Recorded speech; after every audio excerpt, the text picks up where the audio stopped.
Ahsoka arrives framed as a new chapter, yet it is constructed almost entirely atop emotional groundwork laid years earlier. The series does not build its foundation in the present, it assumes the audience already stands on it. Relationships, wounds, and loyalties are treated as known quantities rather than active narrative material. This choice shapes every scene, every pause, and every unspoken look. The result is a story that feels deliberate and restrained, but only if the viewer already carries the weight it refuses to unpack. From its opening moments, the show behaves as though emotional investment is a prerequisite rather than a goal. Characters interact with the familiarity of people who have survived history together, but that history is rarely dramatized. Instead, it lingers in implication and reference, asking the audience to supply meaning from memory. For viewers steeped in Rebels, this creates resonance. For others, it creates distance because the story rarely pauses to earn what it expects to be felt. Character motivation in Ahsoka is largely inherited rather than established. Ahsoka guilt, Sabine resentment, and Hera defiance are not explored as evolving states. They are presented as settled truths. These emotions are not discovered through present action. They are activated by recognition. The show relies on the assumption that viewers already understand why these characters hurt. Without that understanding, their behavior can feel opaque rather than layered. This inherited motivation shapes pacing in subtle but consequential ways. Scenes move slowly because the emotional work is presumed complete. Long silences and restrained dialogue function as echoes rather than revelations. For those who know the past, these moments feel heavy with memory. For those who do not, they can feel inert, because the weight they carry is invisible without context. Some of the most important conflicts in Ahsoka have already occurred before the first episode begins. Ezra's sacrifice, Sabine loss, and the Ghost Crew separation are treated as emotional facts rather than narrative events. The show positions itself in the aftermath rather than the crisis. This is a valid artistic choice, but it fundamentally limits accessibility. New viewers are asked to mourn what they never witnessed and value what they were never shown. Because these defining moments exist off-screen, the present story often feels like a prolonged reaction rather than an active journey. Characters are processing grief, guilt, and absence, but the audience is rarely invited into the original experience of those emotions. Memory replaces immediacy. Reflection replaces discovery.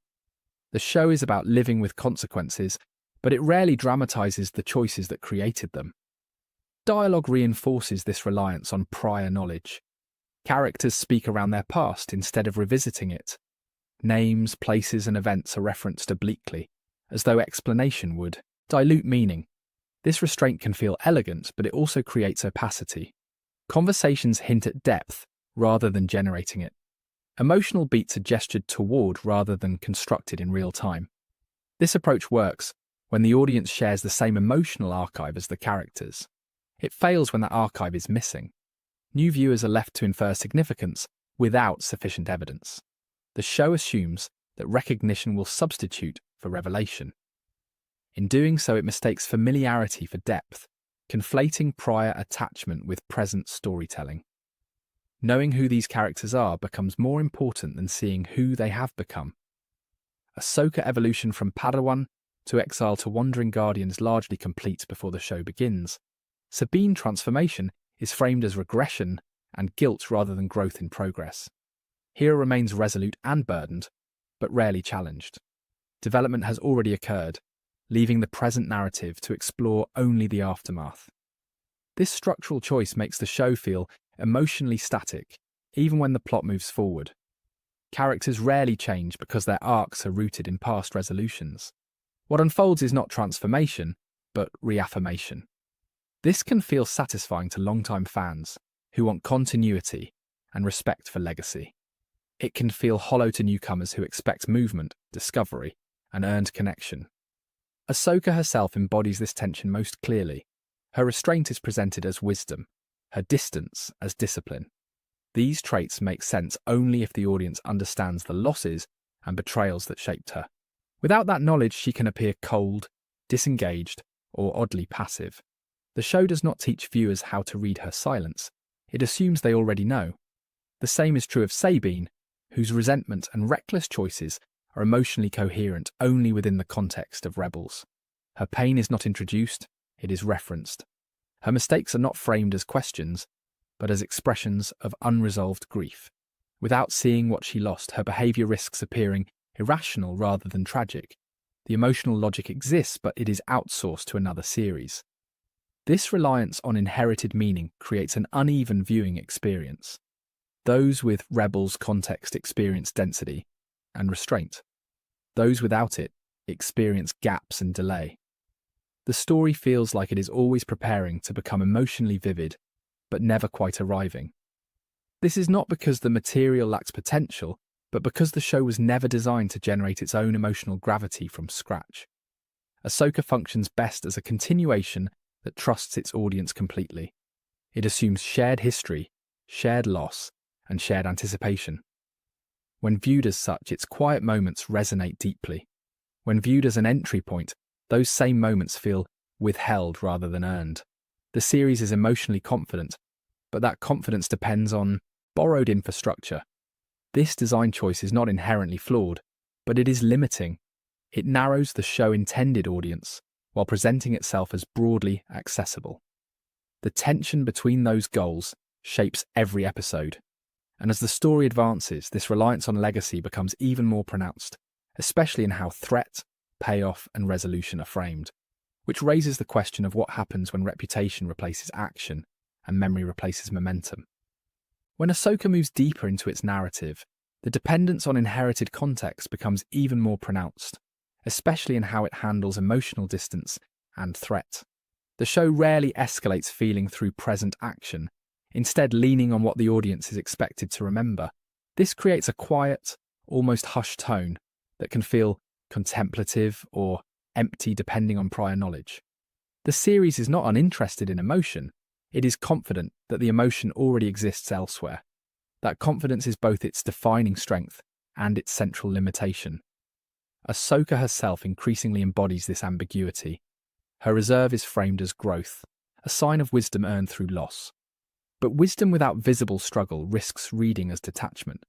The show does not dramatize her internal conflict in the present. It gestures towards scars formed long ago. Viewers who know her history fill in the silence with memory. Viewers who do not are left watching a character who withholds more than she reveals. This distance affects how the audience connects to her decisions. When she hesitates, the reason is implicit rather than explored. When she offers guidance, it feels final rather than negotiated. The show assumes familiarity with her failures, her exile, and her long reckoning with the Jedi legacy. Without that grounding, her calm authority can feel unearned, even opaque, rather than hard-won. Sabine's narrative suffers even more from this inherited structure. Her choices are emotionally coherent only when viewed through the lens of Rebels. Her resentment, guilt, and recklessness are reactions to loss the show rarely visualizes. Instead of building empathy through experience, the series relies on recognition. Sabine's pain is real, but it is largely invisible to newcomers, which makes her actions feel inconsistent rather than tragic. When Sabine makes mistakes, the show frames them as emotionally understandable rather than logically defensible. This framing works only if the audience already understands the depth of her attachment to Ezra and the cost of his absence. Without that history, her decisions risk appearing impulsive or contrived. The emotional logic is present, but it is not demonstrated. It is assumed. Thrawn's introduction highlights the same structural reliance. His menace is built almost entirely on reputation. Characters speak his name with gravity, music swells, and framing suggests inevitability. Yet his actions within the show are measured, cautious, and often indirect. For viewers familiar with his legacy, this restraint reads as intelligence. For others, the threat feels abstract, more conceptual than immediate. The show trusts that Thrawn's history will do the work of intimidation. It assumes the audience knows why he matters. This reliance on legacy reduces the need to establish stakes through present conflict. As a result, tension is often theoretical rather than visceral. The danger is discussed more than it is felt, which keeps the story emotionally muted even as the plot advances. This approach culminates in a climax that prioritizes reunion over resolution. Emotional beats are framed as powerful because of who is present rather than what has changed. Reunions carry weight for those who have waited years to see them, but they function more as acknowledgements of continuity than as earned transformations. The story closes loops emotionally, without opening new ones dramatically. Nostalgia becomes the primary amplifier. Music cues, lingering shots, and familiar dynamics signal importance. Yet consequence is often secondary to recognition. Characters reunite, but their relationships do not fundamentally evolve. Conflicts pause rather than resolve. The payoff is emotional affirmation rather than narrative closure. This does not mean the moments lack sincerity. They are clearly crafted with care and respect for legacy. But sincerity alone cannot replace construction. Emotional payoff is strongest when it grows out of present struggle, not just past attachment. Ahsoka often gestures backward when it needs to push forward. Memory becomes the engine instead of momentum. As a result, the series struggles to function as an entry point. It presents itself as accessible, but behaves like a sequel. It introduces characters without truly introducing them.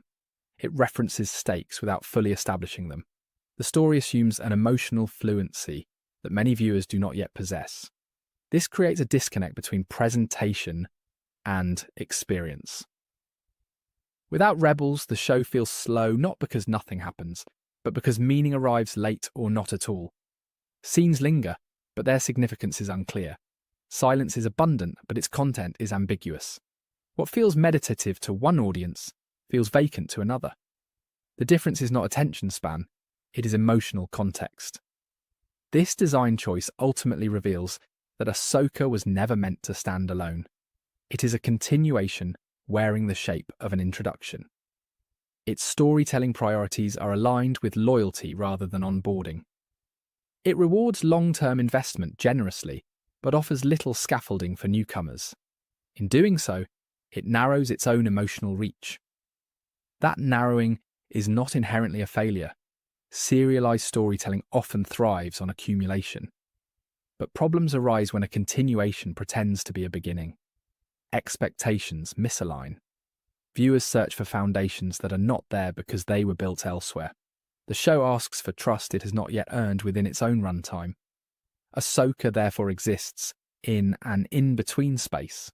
It is too restrained to reintroduce its characters fully, and too dependent on memory to reinvent them. Its emotional power is real but conditional. For some, it is rich and resonant. For others, it is distant and incomplete. Both reactions are valid, because the show is designed for one and not the other. In the end, Ahsoka reveals the limits of legacy-driven storytelling. Continuity can deepen meaning, but it can also replace it. When history does too much work, the present risks feeling hollow. The series is not lacking in care or intention. It is lacking in invitation. It assumes you are already inside the story, and if you are not, it rarely opens the door.